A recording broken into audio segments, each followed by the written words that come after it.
All right, so again, this week we are continuing our series where we're talking about the relationships and love, and we're talking about everything that everybody likes to talk about around Valentine's Day, and so this is an amazing time to be here. I don't know if you guys have ever seen when people say like, "Oh, they've got a great relationship. It was love at first sight." Have you guys ever heard anybody say that? Yeah, yeah. We don't see it as much anymore, but we've heard people who say, "Oh, it was love at first sight. We knew from that moment on." They are so excited about everything that's going on, and it's not every day that you meet someone that is a real life love at first sight relationship. But what we do know is that there are goals that we have when we go into a relationship to meet certain people, right? You don't want to go into a relationship and just date anybody. And so the last few weeks, we've been talking about relationships and all of that. And we've been talking about the first week, we talked about how before we can have a relationship with anybody else, we first need to have a relationship with God. And that our relationship with God needs to be more important than our relationships with everybody else. And then last week, we talked about how our relationships, we should look at our relationships and think in the shadow of marriage, that all of our relationships should be leading towards marriage, because they do. Because you have two choices, either break up or eventually get married. And so that's what we talked about last week. But today, I don't want to talk about how to date. I actually want to talk a little bit about who to date. And again, this is a disclaimer for the parents in the room. You can't date till you're 30. That's what your parents want you to know. But I'm not going to tell you that, because I want to tell you about this. Rebecca told a little bit of the story of how me and her met last week, but I want to tell you my perspective. I didn't date until after high school, and whenever I did, I dated a couple of girls before Rebecca. And I don't know why that got a ooh. I actually, the first relationship was like a month and a half, so a normal relationship whenever you're first starting dating. And then the next one was for like 2 months, and then the next one was the most serious one that I had before Rebecca. And that relationship taught me a lot about what I really wanted in the person that I would eventually marry. And relationships do that for you, right? Whenever you're in a relationship, you see the flaws in people, because you should see both sides of them, their entire being. You shouldn't just see the good side of them.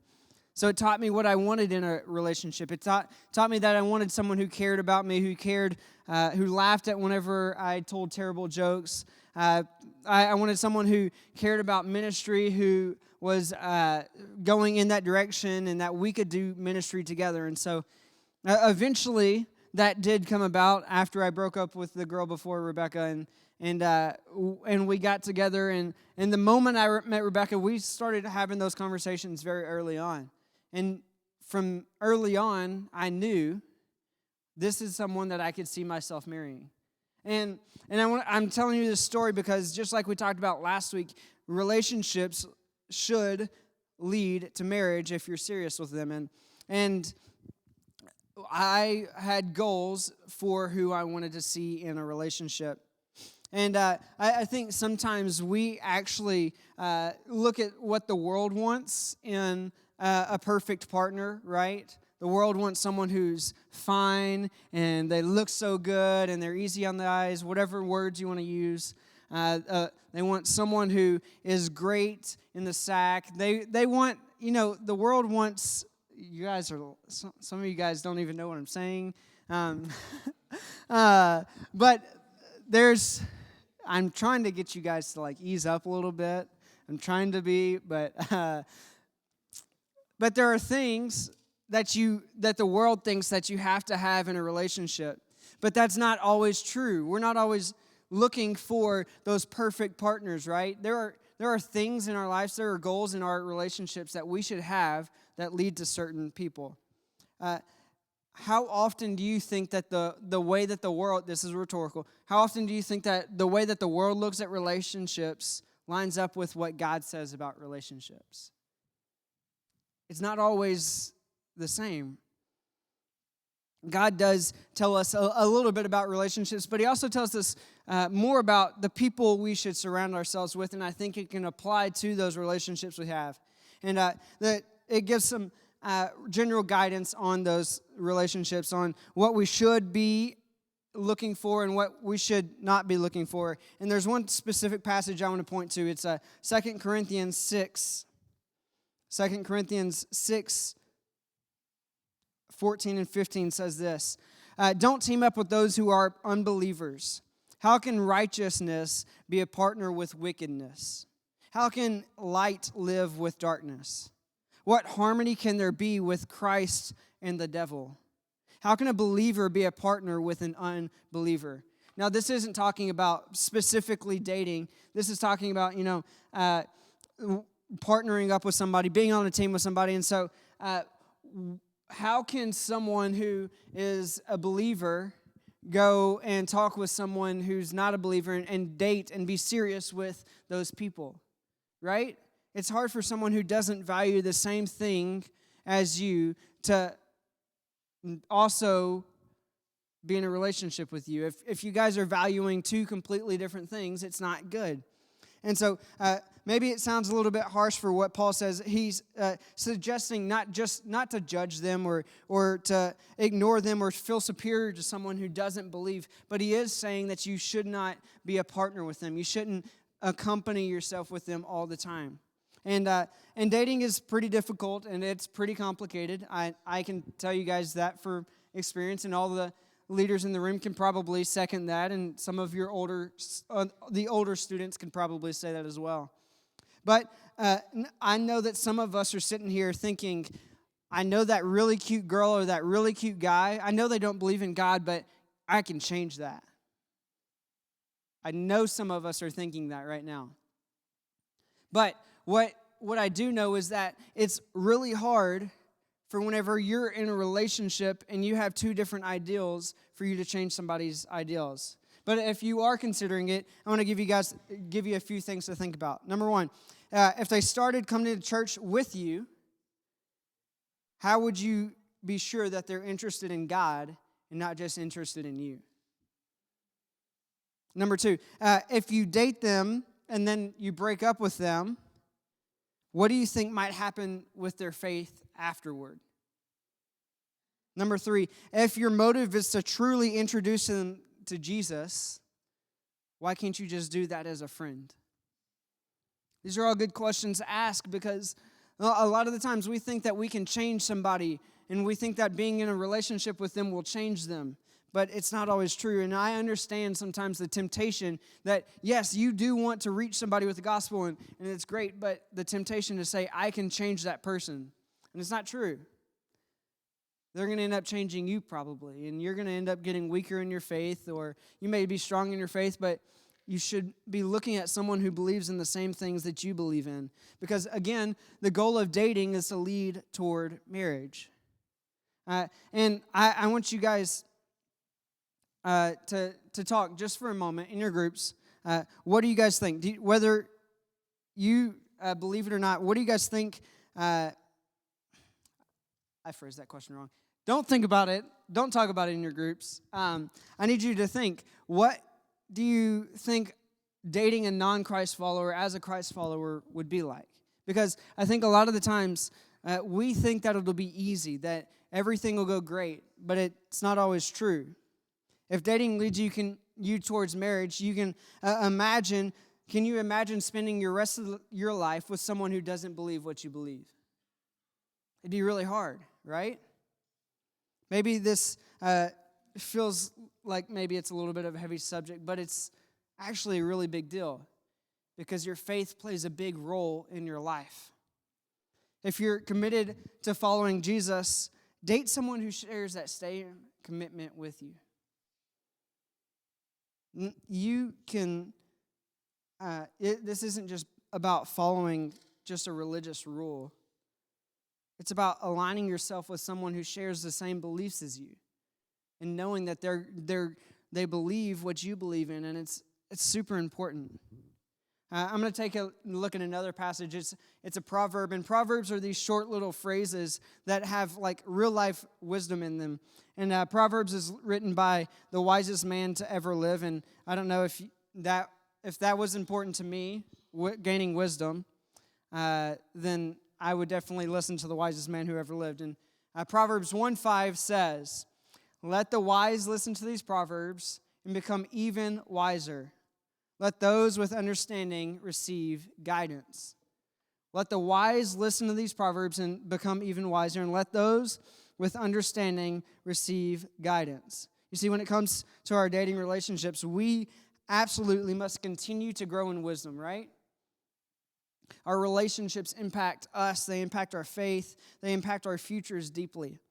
We can't just make decisions about them based on purely our feelings or our attraction to somebody. We have to make decisions on certain things. We must be able to discern whether we're in this relationship for the right reason.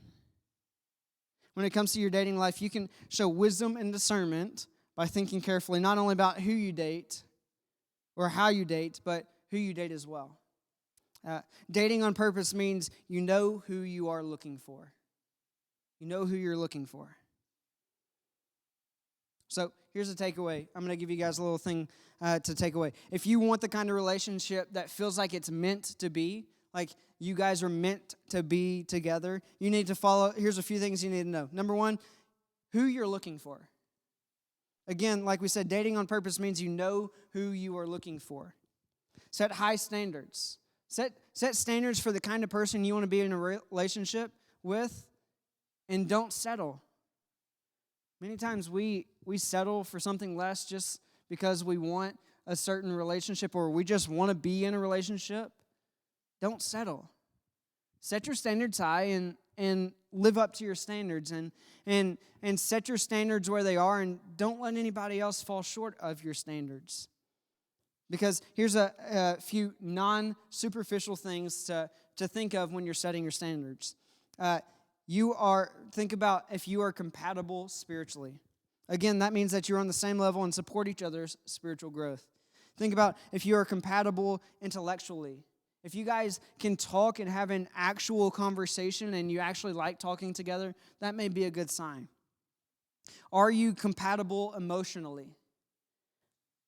That means that you both feel like you're understood, that you're supported, and you're free to be honest with each other about how you feel. Are you compatible socially? Are you compatible with them that you don't feel awkward bringing them into a room with your friends? That you don't feel like you have to not bring them to your friends because there's gonna be something that'll go wrong no matter what. And are you compatible physically? That means that you set healthy boundaries. Set healthy boundaries and learn to express affection in ways that are inside of those boundaries that don't cross the line. Because boundaries are important. Boundaries are what keeps us pure. And we don't need to compromise those boundaries. And then, also, I need you to know how to break up. Not every relationship is going to end with marriage. Guaranteed. I guarantee you if you're in a relationship now, you're probably going to break up with that person. It's probably going to happen. And it's not a fun thing to talk about. Even your brand new, sparkling, perfect relationship, it has a chance that someday it's probably going to end. So think about it. Every dating relationship ends in two ways: marriage or breaking up. And so you have to think about how you're going to break up eventually if you are going to break up. So here's how to break up well. Break up well because it's important. Number one, be personal. Be personal. Don't do it over text message. Don't just leave a voicemail. Don't just send an email. I don't know if you guys even use emails. But make it personal. Talk to the person face to face and give them a legitimate reason that you're breaking up with them. Number two, be kind. Be kind to them. Tell them the truth, but speak in love. Don't give them a fake reason like, I need to focus on my relationship with God. I know that's a reason, but don't make up a reason just to break up with someone if you don't want them to. Give them a reason, and give them the real reason, because they can't improve themselves if they don't know where their blind spots are. Also, don't bash your ex after you're out of the relationship. Only speak positively about them with other people. It's going to be hard, but do that. The third thing I want you to think of on how to break up well is to be respectful. Keep things that are private. I don't mean keep them in secret. You have things that you need to tell to trusted confidence and that you can talk to people. Tell those people what you're going through, but don't just blast them in front of everybody. But also don't just hold it into yourself. You need to talk with some people about what you're going through. You see, it's important to know who you're looking for, but it's even more important for us to know the kind of person that we need to be able to be dated, because somebody is looking for a relationship, and we may be the person that they're looking for. So here's some of the things that you need to think about. Number one, do you love God? Do you truly love God? Like we learned over the last few weeks is we have to have a relationship with God, and it has to be the center of our life before we can have a relationship with somebody else. And if we don't truly love God and we're not focusing on that relationship with God, then we're not going to be able to focus on somebody else. Number two, does that person or do you love you? Love yourself? Like we talked about several times in this series, God created us uniquely, each one of us uniquely. And He has a purpose for each one of us. Do you love yourself? It's very important to love yourself. Number three, do they love others? If they're the kind of person that's going to talk about other people behind their back and you know that they do that, and that's really hard. It's really hard to be in a relationship with them because you don't know what they're going to keep between you or they're going to tell everybody. Do they love God? Do they love you? Do they love others? That's your takeaway today. All right, let's pray. God, thank you so much for loving us. God, I pray that each one of us can look for the relationships that are leading us towards you, God. God, I pray that we date on purpose for a purpose of looking for who you have for us. It's in your Son's name we pray. Amen.